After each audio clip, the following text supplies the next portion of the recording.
i-test ibuye i-positive. Cabanga. Athi uSibongile nakanjani uJames uyena ubaby daddy ngoba kade agcina yabo uklepha ama-cheeks nomkhonyana wakhe, so nje it's a no-brainer showcase ubaba wengane uJames.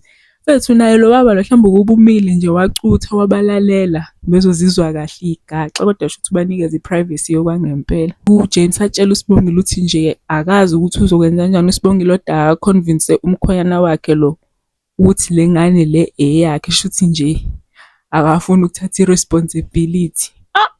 Kodwa naye uSibongile bese sikephika isidingo sokuthi afole pregnant. Abuya-ke uhusband wakhe, Nkosi yami, Sibongile bese yamtshela ukuthi she's pregnant, abe happy bandla. Nkosi yami lo baba.